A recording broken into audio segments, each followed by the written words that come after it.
Louvado seja nosso Senhor Jesus Cristo. Tudo bom com vocês? Espero que sim. Vamos dar continuidade ao nosso estudo de São João da Cruz, começando o tomo 2º, capítulo de 1 a 5. Nesse segundo tomo, então, como eu já expliquei no vídeo passado, ele vai dar entrada à segunda purificação, que é a purificação da fé. Então, ele vai agora explicar, não totalmente, mas no decorrer do tomo, ele vai explicar como funciona essa via de fé e de união com Deus. Na escuridão, pela secreta escada disfarçada, ó ditosa ventura, saí sem ser notada, na minha casa estando sossegada. Agora ele vai explicar. A ditosa ventura é que ela se despojou dos apetites daquela primeira via que a gente ficou falando, dos apetites, das imperfeições. Não que ela tenha vencido totalmente, tá? Ela tomou consciência que aquilo faz mal para ela e agora ela passa a caminhar livre disso, lutando também contra isso, mas não que ela tenha nessa etapa uma vitória total. Ela apenas tomou consciência dos apetites, tomou consciência daquilo que lhe faz mal e agora passa a lutar contra isso, ok? Então, a ditosa ventura foi justamente ela ter despertado a consciência dos seus apetites, ter o autoconhecimento, e pelo autoconhecimento e pela vontade de progredir na perfeição, ela vai se despojando dos seus apetites. A escada secreta e disfarçada, é a fé. A fé é a escada secreta. E pela fé ela vai evoluindo cada vez mais para a união com Deus. A alma entrega-se para Deus numa união de fé e simplicidade. A alma que adere caminhar na fé está na escuridão da noite. Todavia, ela é iluminada pela razão e pela fé. Isso aqui é até um pouco, vamos dizer, contraintuitivo. A noite, que ao mesmo tempo tira o esplendor da visão da sua caminhada, é uma noite que ilumina. Diferente da noite natural, do breu natural. A noite da fé é uma noite que ilumina, porque ela segmentou aquilo que vai ajudar ela ou não na caminhada, e através da fé e da razão ela tem luz para poder seguir. Não uma luz totalmente dela. Aqui ela já entra nessa noite iluminada pelo Espírito Santo, como o santo vai dizer mais tarde. Portanto, a segunda parte da noite consiste justamente em caminhar na fé. Essa caminhada da fé já é um primeiro chamado sobrenatural. Já é um primeiro raio da luz da contemplação. E quando a alma se despoja das coisas que estorvam a sua caminhada para Deus e caminha apenas na fé pura e simples. Esse é o primeiro grau de sobrenaturalidade na caminhada para a união com Deus.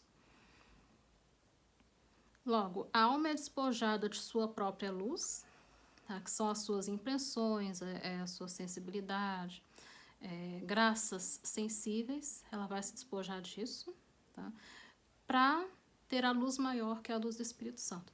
É interessante também essa parte, que no princípio da caminhada é comum que as almas, mesmo muito imperfeitas, recebam muitas consolações. Por quê? Porque Deus quer atrair, como atrair uma criança com um doce.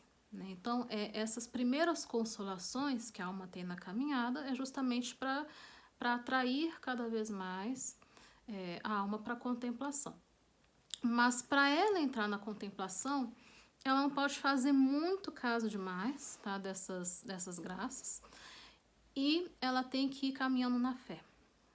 Então, ele vai agora explicar o porquê. Pela fé, a alma fica vazia, tá? E livre. Então, essa é uma condição fundamental para entrar na via da contemplação. Porque se a alma, por exemplo, vamos supor que ela teve uma visão, que ela teve algum colóquio interior, que ela teve qualquer coisa, isso não é Deus. Então, ela não pode se apegar nessas graças como se fosse Deus. Por isso que é a questão das visões e tudo. Ele vai depois, pouco a pouco, explicar o porquê, detalhadamente, com passagens na Escritura. Mas a alma não pode se apegar como se isso fosse alguma coisa de grande relevância, porque isso é impedimento para a contemplação. Por quê? Porque na contemplação não tem forma nem figura. E se ela se apegar na forma e na figura, no jeito, na palavra, num brilhinho que ela viu ali, no anjo que apareceu, na alma do purgatório que apareceu, no não sei o quê, ela acha que a vida espiritual é aquilo e ela não entra na contemplação. Ela fica só no externo, na forma e na figura. Para entrar na via de contemplação, a alma tem que renunciar totalmente à forma e à figura, pelo menos como um dogma. Tá? Como se isso fosse um dogma.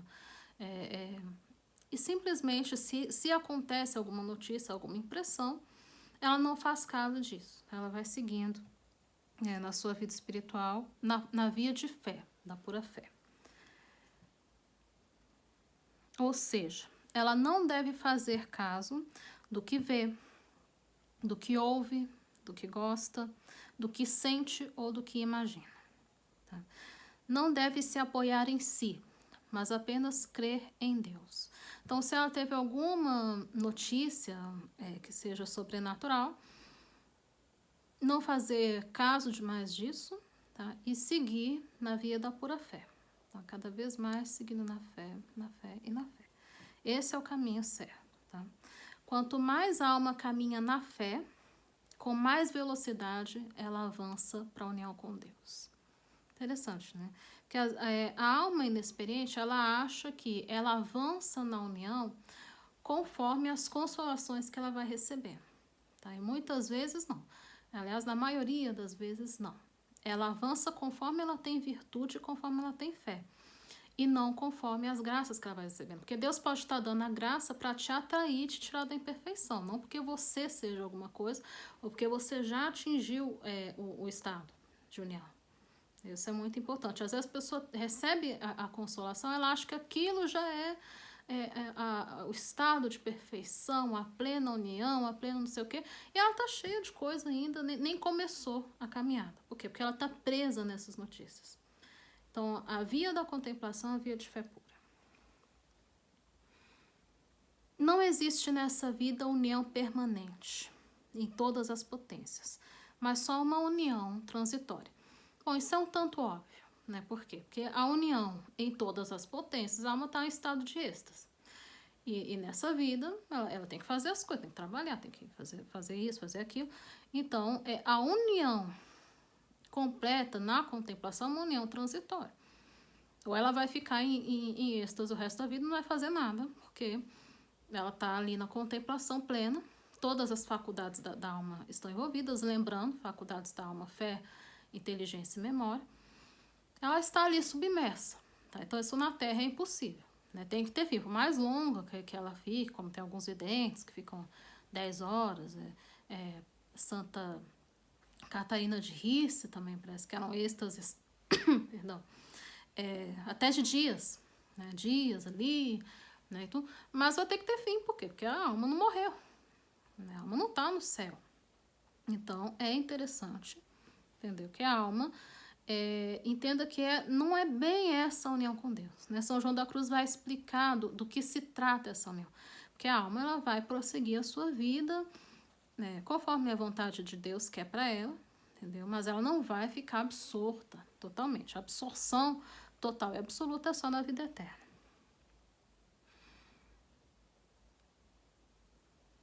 Quando se fala, assim, pulei um ponto. É necessário saber que Deus faz morada em toda a alma, mesmo as mais pecadoras. Sem essa presença de Deus, nós não poderíamos existir. ele já dá uma primeira ilustração do que ele quer dizer. A união é uma união íntima e interior, de Deus que habita no interior. Porém, há pessoas que, pela falta de fé, esperança e caridade, e pela falta de virtude, sufocam totalmente a vida de Deus dentro dela. Mas Deus está lá. Deus está lá. É só depois do juízo particular, por exemplo, se a alma for condenada ao inferno, essa presença sai. Né? Mas enquanto ela está viva, a presença de Deus ainda está naquela alma. Porém, sufocada pela incredulidade, pelos pecados, pelas imperfeições. Mas está mesmo nas almas pecadoras. E nós não poderíamos viver sem essa presença de Deus. É ela que nos dá a vida.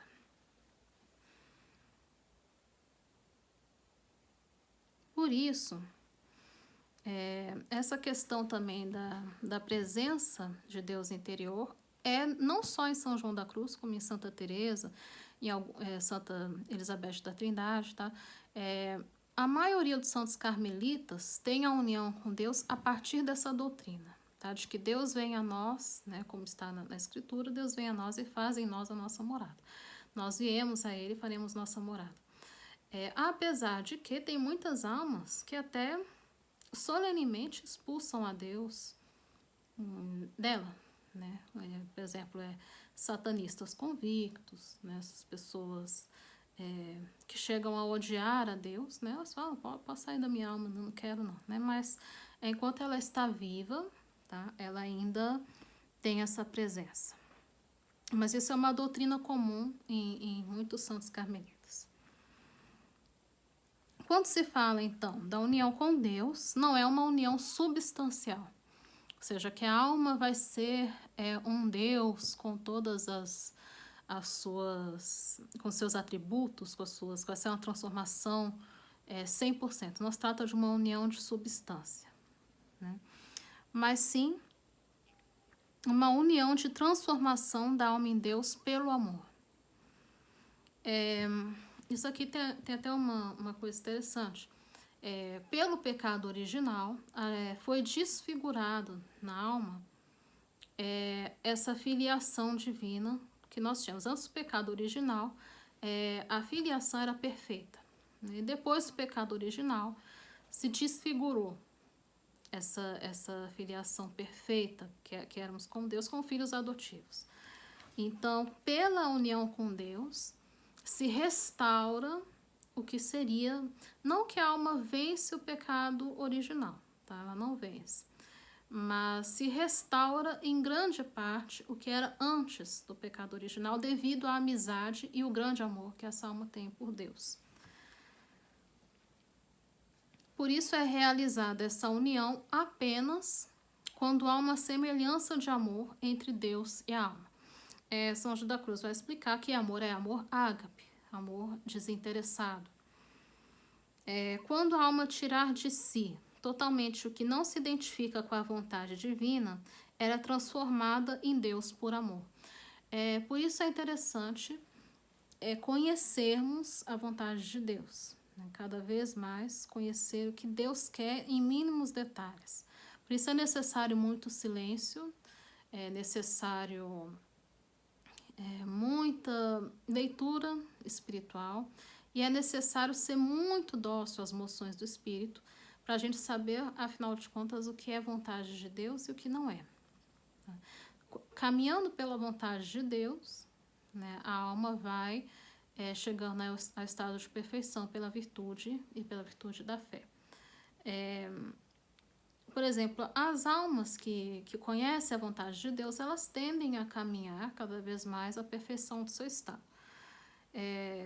Independente do que for, né? Aqui é uma mãe de família, ela vai procurar ser cada vez melhor para o lar, para os filhos, para o marido, e vai melhorando na virtude. Quanto mais ela melhora, mais luz ela vai tendo do que ela precisa fazer, e ela vai tendo luz do que Deus quer para aquela alma.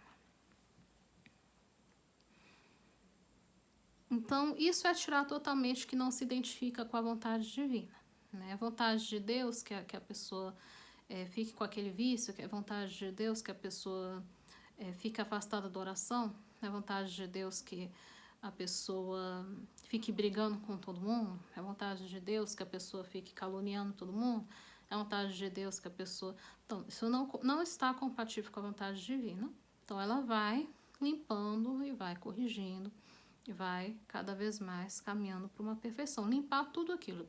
Com certeza, Deus não quer o pecado.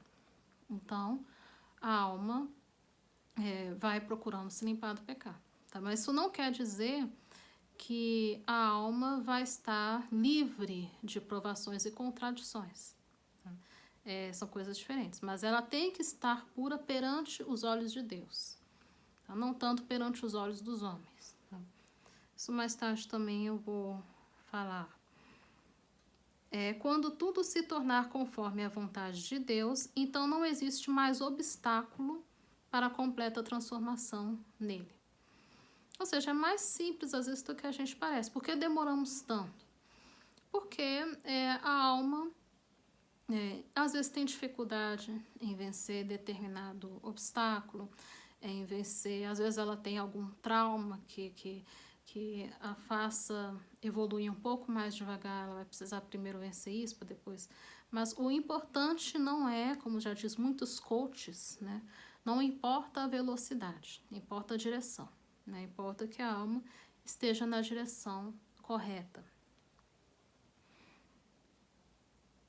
Deus se comunica com a alma, se comunica mais com a alma que está mais adiantada no amor, cuja vontade mais se conforma à dele. Então, quanto mais ela ama e mais conformada à vontade de Deus ela estiver, mais próxima ela está e mais moções do Espírito ela tem e mais luzes ela recebe. Por quê? Porque foi muito perdoado aquela que mais amou. E havia, assim, uma certa interpretação, principalmente no do século XVII, ali até o século XIX, mais ou menos, aquela interpretação mais jansenista, né, que não tanto amor, não tanto, né, mas sim muito sofrimento. Né, tem que sofrer muito para ser santa, e tem que ser linchado, não sei o quê e tal. Não tanto isso. O amor foi ficando um pouco esquecido. Né? Na verdade, a força maior para a união com Deus é o amor, não tanto o sofrimento. Mas é pelo sofrimento que ela costuma provar mais. Por quê? Porque não tem nada que afague a sua concupiscência no sofrimento. Então, na constância no sofrimento, a alma tende a provar mais o amor. Mas o fundamento principal da união é o amor, não tanto a concupiscência, não tanto o sofrimento. Por quê? Às vezes a pessoa achava que na vida tem que ser um inferno. É um filme interessante em relação a isso, é aquele filme antigo, a primeira versão, eu não vi a outra, da Canção de Bernadette. Né? Então, a madre, a mestra dela, achava que ela merecia receber aparições de Nossa Senhora, porque ela sofreu muito, porque ela foi muito humilhada, porque ela foi muito esmagada. Então ela achava que quanto mais humilhações e sofrimentos ela tivesse, mais digna ela seria de ter aparições. Né? É um erro, né? Um erro, mas que isso não era uma coisa incomum de alguns religiosos pensar. As pessoas achavam que santo é quem sofre muito, sem se queixar. Não tanto sofrer muito, não é tanto quantidade de sofrimento, tá? Mas a qualidade com que se sofre. Isso até o Padre Pio falava. Santidade, a força da santidade está muito mais no amor do que em você sofrer muito. Apesar de que Deus pode permitir que uma alma tenha uma vida profundamente sofrida. E a alma acolhe isso, né? Mas não tanto intensificação de sofrimento, tá? Mas intensificação de amor. O segredo está na intensificação do amor. Então, não necessariamente que a alma tem que ficar caçando sofrimento, não é. Tem que caçar amor, né? É isso que ela tem que caçar. Não tanto ficar, não estou sofrendo tanto assim, não estou sendo perseguido tanto assim, até porque eu não estou evoluindo, não sei o quê, não tanto. E sim porque você tem que se firmar cada vez mais no amor. Esse é o segredo. por isso, quanto mais se prende a alma numa criatura e confia nas habilidades naturais que ela tem, menos apta ela está para essa união com Deus. O apego à criatura é realmente uma pedra no sapato. Isso vocês vão encontrar em praticamente todas as espiritualidades. Não tem muito por onde correr. O apego, principalmente esse apego que ele fala desenfreado pelas criaturas, faz com que ela não consiga entrar na contemplação. Por quê? Porque a memória está repleta da lembrança daquela pessoa. Tá?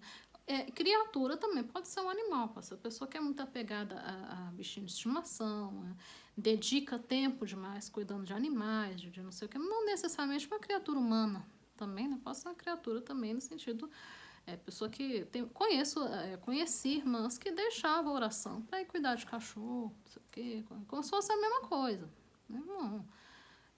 Não pode ter esse tipo de afeto, não pode ter. Então, Deus é o mais importante e a alma tem que priorizar. Não tem que priorizar acima de todas as coisas. Então, a criatura também pode ser, não precisa ser necessariamente uma dependência forte, psicológica a alguém. Tá? Pode ser a algo, pode ser até a planta, entendeu? Não tem aquela história aquela anedota de Santa Rosa de Lima, que ela era muito apegada a uma plantinha, ela ganhou uma plantinha muito bonita, e ela ficava ali e adubava a plantinha, e muda a plantinha de lugar, põe a plantinha no sol, põe a plantinha na sombra, e não sei o que, e só a plantinha. E um belo dia a planta amanheceu seca. E ela ficou encolerizada com essa questão, que ela achou que alguém foi lá e matou a planta.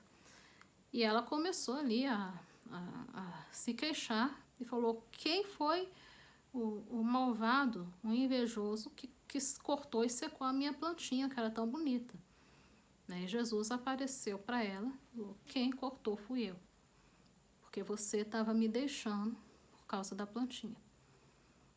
Ou seja, então Deus mesmo foi lá e tirou aquilo. Então, não precisa ser necessariamente, sabe, uma coisa assim de grande potencial afetivo, mas é aquilo que faz a alma dedicar maior parte do tempo a essa coisa, tá? A não ser que ela esteja numa obediência religiosa. A alma tá na obediência de algum ofício muito difícil, então é diferente porque aquilo lhe foi imposto. Tá? Mas vamos supor que por livre vontade, principalmente nós eremitas, podemos cometer muito esse tipo de erro. Nesta Rosa de Lima também era praticamente uma eremita. Então, esse é um erro comum na vida eremítica. Tá? Achar que tal atividade é mais interessante do que oração e tudo. Então, isso é um exemplo interessante para a gente seguir. Tá? Não deixar Deus de lado por causa de projetos, por causa de qualquer outra coisa que seja, até mesmo da plantinha. Entendeu? Tá dando muita fruta aqui, vou cuidar dessa plantinha e fica adubando e fica alisando a planta e alisando. Entendeu? Então, não tanto isso. É uma coisa pura, aparentemente pura aos olhos dos homens, mas tinha ali um apego, tinha ali um apetite naquela plantinha. É apenas regar a plantinha. Pode cuidar da plantinha, mas não com tanto exagero a ponto de dedicar parte do seu tempo à plantinha, esquecendo Deus de lado. Então, continuando.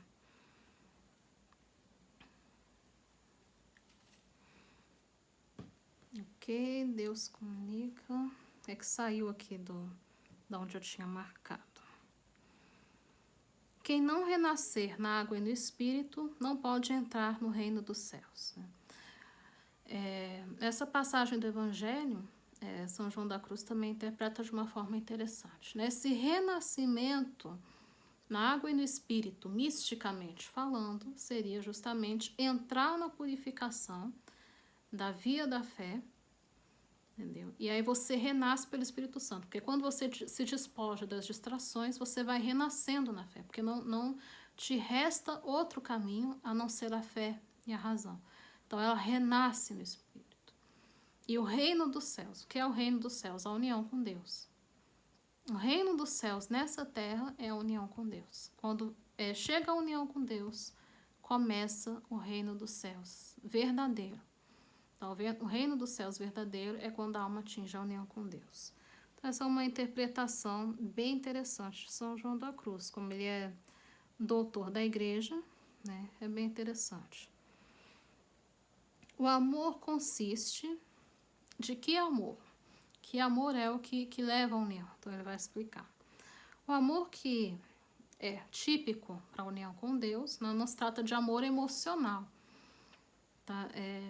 Hoje temos renovação carismática, que enfatiza muito essa questão sensível. Estou sentindo o Espírito Santo, e sente. Não é tanto sentir, tá? O amor de obra, tá? O amor consiste em despojar-se e desapegar-se por amor a Deus de tudo o que não é Ele. Tá? Tudo o que não é Deus. A alma vai estar vivendo no mundo, tá? Isso não quer dizer que ela vai ficar numa bolha, entendeu?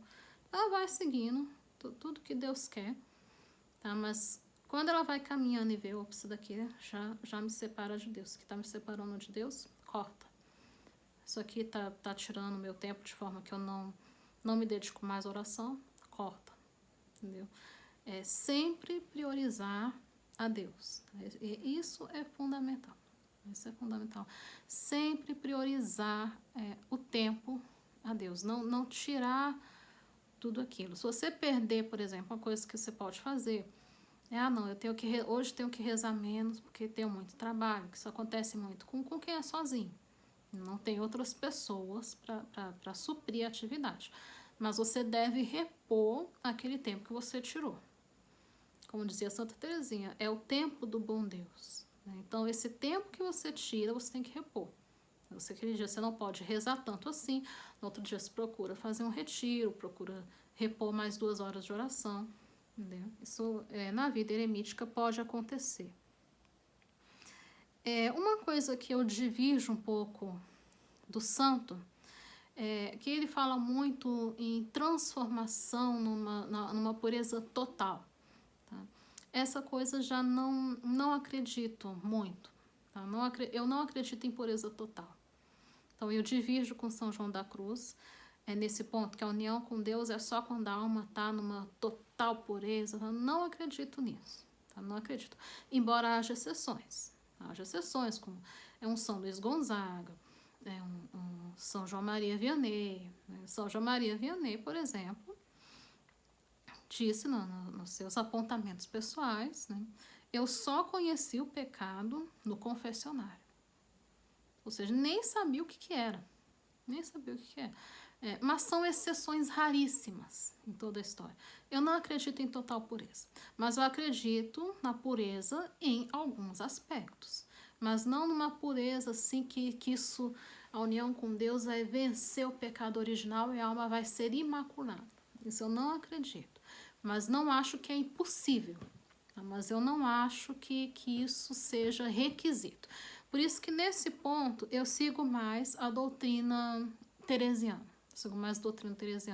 A alma peca ainda. Tá? Mesmo em grande união com Deus, a alma ainda peca. Porém, ela não peca mais mortalmente, não comete mais pecado mortal, e não comete mais pecado venial deliberado, tá? Mas ela não está livre da imperfeição. Então, acredito um pouco mais, acho mais realista a versão de Santa Teresa, a versão teresiana.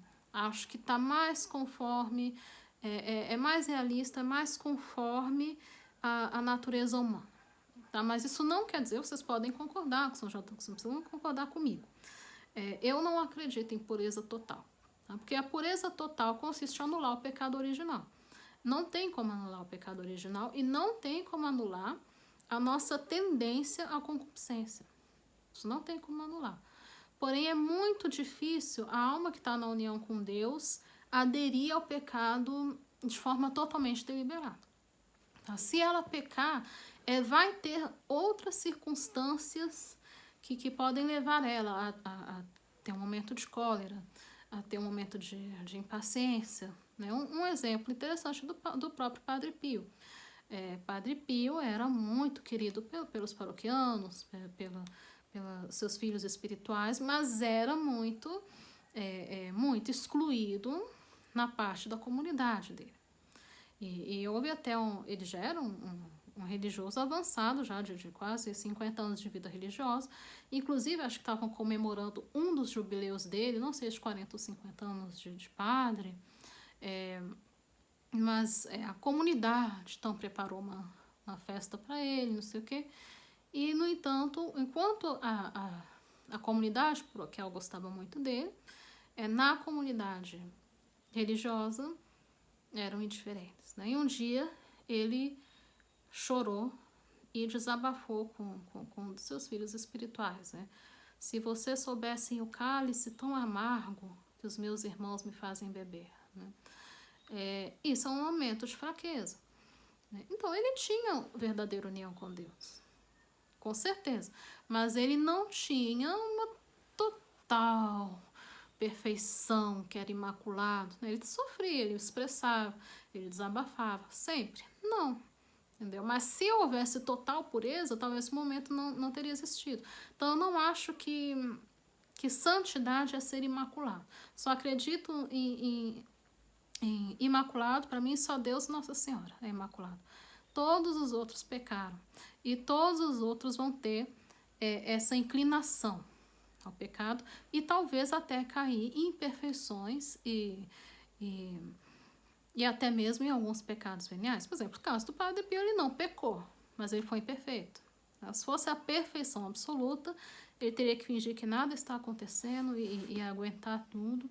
Entendeu? Então, assim, não tanto acho que a santidade consiste em ser imaculado. Não tanto isso. Mas sim na perfeita união do amor. Acredito que o amor pode ser puro. Pode ser puro. O amor pode ser puro a sua intenção, pode ser puro o seu coração.